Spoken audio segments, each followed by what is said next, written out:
Hello and welcome to another part of this video. My name is Gideon and today I'm honored and excited to announce to you that our public campaign regarding License the Person, Register the Firearm will be launching this coming Monday on DRSA, also known as Dear South Africa, and they are linked in the description below this video so that you can keep an eye on it, as well as you can obviously keep an eye on my channel, my page, and my website. And a big thank you, shout out and kudos to Rob Hutchinson, who has made this possible and is going to be of great assistance to us in order to propagate this through the media, social media, and build a public platform from which to have this discussion and run this campaign in the weeks and months to come. There are quite a few of you who are probably asking, what is License the Person, Register the Firearm all about? Why is it important? How does it affect you? Why does it affect you? And I'm glad you're asking these questions because I can finally answer them for you.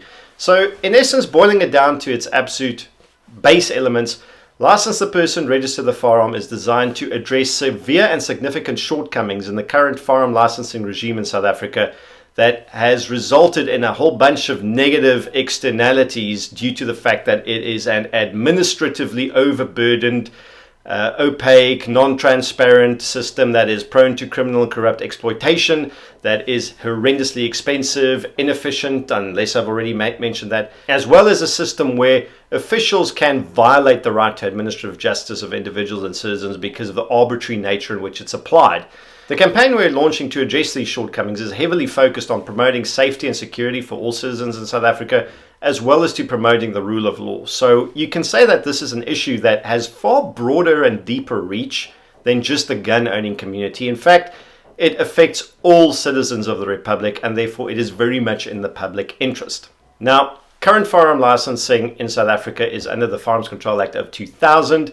It is a licensing regime that is plagued with numerous significant and almost unsurmountable problems that have unfortunately become a bit of a hallmark of it. The FCA of 2000 became law on the 1st of July 2004, and over the past 16 or over the next 16 years up until present day, it has cost nothing less than 1.6 billion rand to administer the Central Firearms Registry.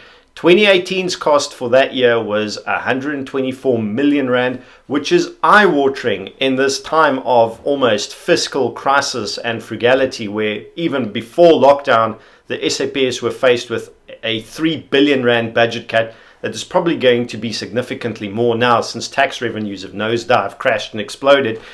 And we're looking at an overall reduction in policing resources and police efficiency, which translates to the fact that fighting crime, effectively fighting crime at least, has become a much bigger challenge than it needs to be.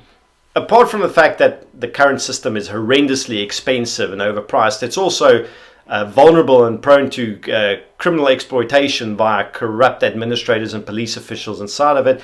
That's why I hear stories about gangsters and criminals unlawfully obtaining firearm licenses. It's not because they are qualified or fit and proper people, but rather because they can sufficiently exploit the system because of its complete lack of transparency and accountability.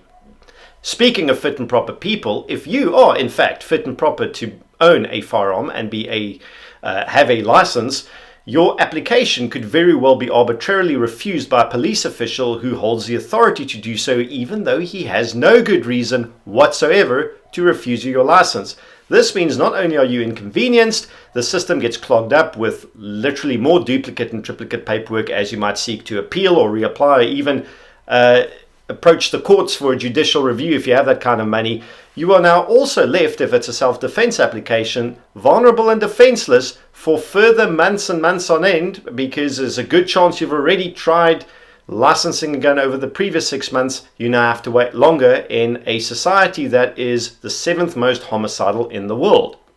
So all in all, firearm licensing at present is a liability for both the state and for the public, in the sense of it's incredibly expensive, it is prone to corrupt and criminal exploitation, it is not transparent, it is arbitrary and unfair in how it's administered.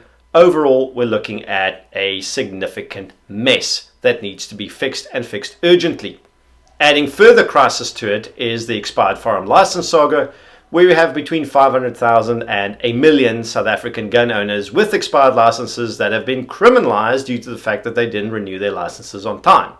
Their only way out of their situation now is to make use of the 6-month amnesty, which runs until the end of January 2021.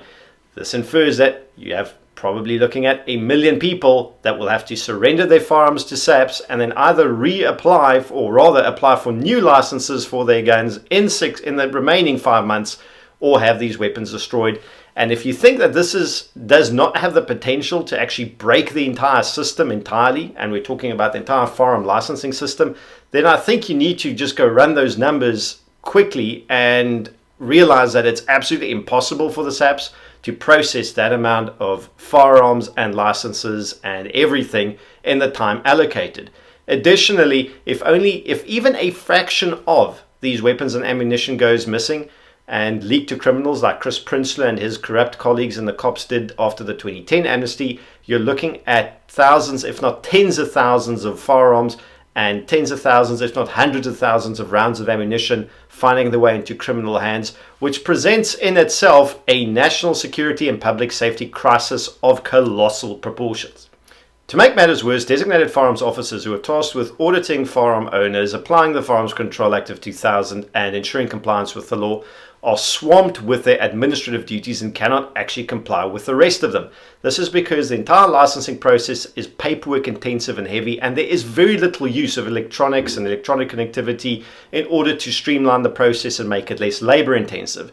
So now what you have is, with all systems, undesirables slip through the net, but now there is literally nobody on the other side to catch them, because the people who are supposed to be catching them are too busy trying to just catch up with the paperwork that they are months, if not, well, weeks, if not months behind on already. So all in all, none of this is promoting a safer, more secure society. None of this is promoting an efficient or effective system of firearm licensing or registration at all.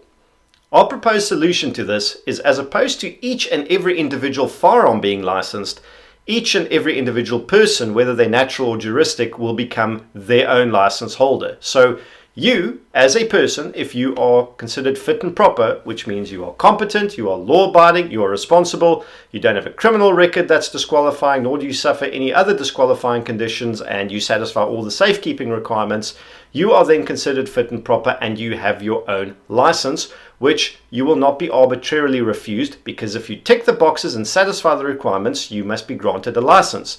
If you then turn out to be a misbehaving sort of person, there will be enough resources to catch you on the other side and ensure that you are then declared either unfit to possess, or that you are given remedial training in order to fix your shortcomings. And how that's going to happen, I'll explain shortly. If we license the individual and we merely put the firearms on a register under their name electronically, we have built a system that adequately frees up scarce police resources so that they can actually do their jobs, which is fight crime, make sure that the laws are obeyed, enforce the law, and audit their registry. How is this going to work? How do we propose it be implemented? It would rely heavily on electronic e-connectivity rolled out on a national level. So DFOs at police stations themselves, and dealers, firearm dealers here, all speak to the Central Firearms Registry directly via the e-connectivity system. We live in the 21st century where biometrics like fingerprints, voice recognition, face recognition, all this stuff can be done by a smartphone. Hence, there is really no reason why an e-connectivity system pertaining to guns cannot make use of these resources as well. To make use of an appropriate analogy, your personal license as a firearm owner should be a document that contains such a high level of integrity that it can actually substitute as a form of national identification document. And I would like to liken the registry as working in a way that each and every firearm owner has the equivalent of a internet bank account at the CFR, the Central Firearms Registry. There must be a high level of information security and IT security and the protection of personal information attached to it. And it must be so transparent that any sort of attempt to tamper with it or perform corrupt activities can easily be picked up by those tasked with monitoring it, and that action can be taken swiftly in order to prevent negative consequences from arising from such violations. All in all, what this would serve to do is be a streamlined process that is much less resource and labor intensive, that is easy to manage, transparent to manage. It would serve the interests of the public, it would serve the interests of gun owners, and it would serve the interests of the police service as well, because finally, all these resources are presently being wasted and squandered on a sort of Luddite approach to processing paperwork and applications has now turned into a 21st century smart approach that allows them to actually do their jobs, which is catch criminals, catch people that are not complying with the requirements, and actually ensure that the system works effectively. It also helps gun owners and prospective gun owners because now you don't wait 6 months for your license to be issued, and it really is a matter of once you are considered fit and proper, you can maintain your status as being fit and proper without needing to indulge in duplicate and triplicate paperwork.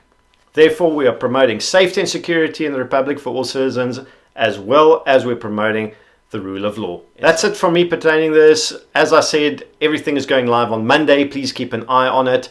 And please add your voice to hopefully the voices of thousands, if not tens of thousands or hundreds of thousands of fellow South African citizens in order to have this debate and get this issue taken to Parliament, get the solution taken to Parliament so we can see an implementation of it and we can see a meaningful difference in the way that we approach firearm licensing in South Africa. If you like what I do, if you like this channel, thank you for everyone that has supported us so far by buying our merchandise, the hoodies, the caps.